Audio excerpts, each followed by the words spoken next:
Hello friends, welcome to the Tech Listen channel. So friends, today I will talk about the Dell C1422H 14-inch Full HD mobile LCD. So friend, the Dell's first mobile liquid crystal display, the C1422H, has been available to the public. And friend, the liquid crystal panel has IPS system, is 14-inch in size and Full HD resolution. The panel is made of glass. The interface is USB Type-C into 2 connector that supports power pass-through and can supply up to 65 watt when an AC adapter is connected to the device. And friend, a blue light suspension feature called Comfort View Mode, and friend, a blue light suppression feature called Comfort View Mode is also included. And friend, it can be activated or deactivated via the main units button.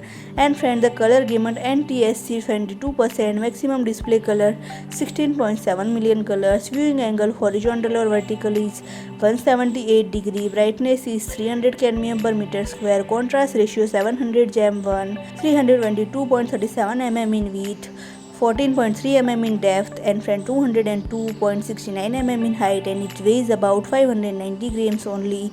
And friend, it is the smallest of the three. And friend, the product will be covered by first come first serve replacement service as well as limited hardware warranty for a period of 3 years and following the date of purchase. And friend, if I talk about the pricing, it is priced roughly at €250 or USD. So friend, if you like my video, please do like, share and comment, and don't forget to subscribe my channel and press the bell icon.